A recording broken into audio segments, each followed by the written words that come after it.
5 minutes of Thai history. It would be impossible to try to summarize the country's long and intense history in such a short space, and this is not our intention. The purpose of this audio guide is to provide useful references for understanding the history of Thailand and to enhance your experience when visiting key monuments, such as the Grand Palace in Bangkok. We have chosen 4 historical references for this purpose.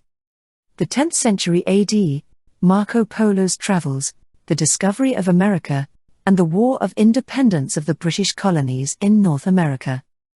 Thailand is a very recent name for the country. Until well into the 20th century, this region was known as the Kingdom of Siam, a kingdom that was already home to today's Thai people. But who are they? And where did they come from?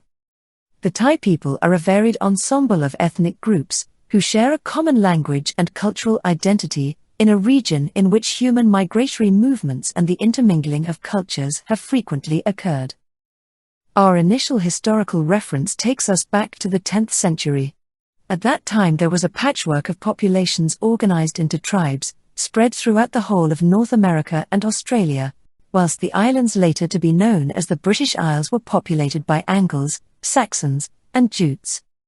At that same time, thousands of kilometers away, there was an increase in the migratory flow from the Chinese province of Guangxi toward the south. Groups of people, ancestors of the current Thai population, migrated from the north towards the Chao Phraya River basin, settling in areas alongside other ethnic minorities. Over a long period of time they went unnoticed, in the shadow of the powerful Chinese Empire or the Angkor Empire. We move forward a few centuries to focus on Marco Polo's travels to China. What would Mr. Polo have found in Thailand if his journey had taken him to this region of Asia, back in the 1260s? Well, he would have found the first great independent kingdom, which arose in Sukhothai. The migration of the population towards the central plains, that offered better conditions for rice growing, the decline of the great empires, and the development of Theravada Buddhism, played a decisive role in the forging of a common identity in this kingdom.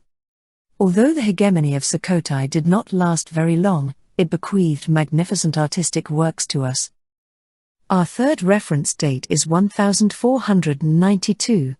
What if Christopher Columbus had arrived in Thailand instead of the Bahamas?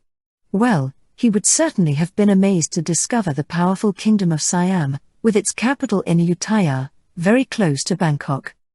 The city had been founded some 150 years earlier, in 1350, and it was by then at its prime as the region's center of power. Eventually its downfall came at the hands of its long-standing enemies, the Burmese, after a lengthy siege in 1767. But it had a total of just over 400 years of glorious history. Our last historical milestone takes us to the period leading up to the American War of Independence. In 1767, the British Parliament enacted the Townshend Acts, heightening tensions with the American colonies.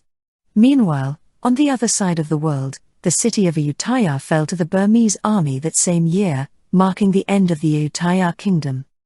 In the following years, the Burmese withdrew due to the pressures exerted by the Chinese in the north. The governor of the province of Tak at that time, General Thaksin, reunited the territories under his control, proclaimed himself king and took up residence in Thonburi, at the mouth of the Chao Phraya, currently Bangkok. Shortly afterwards, in 1782, he was succeeded by another general of noble lineage, called Chokri, who founded the last dynasty and of whom the current King Rama X is a descendant. So, if George Washington, after signing the Treaty of Paris, had made a trip, as the first President of the United States of America, to this region, he would have met General Chokri, now as King Rama I of the Kingdom of Siam, with its capital in Bangkok. So, in just a few words, the ancestors of the Thai people began settling in Southeast Asia during the first millennium AD, around the time when the Anglo-Saxons were consolidating their presence in the British Isles. Meanwhile, in North America and Australia, diverse indigenous societies maintained complex social and cultural structures. If you visit Sukhothai, try to imagine Marco Polo standing beside you, listening attentively to the audio guide's explanations, marveling at the ancient ruins that once stood as the cradle of Thai civilization.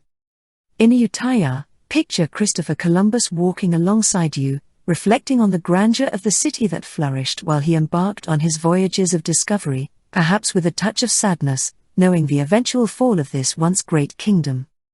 And during the can't-miss visit to the Grand Palace in Bangkok, George Washington will be the person who springs to mind, to historically place its foundation by King Rama I.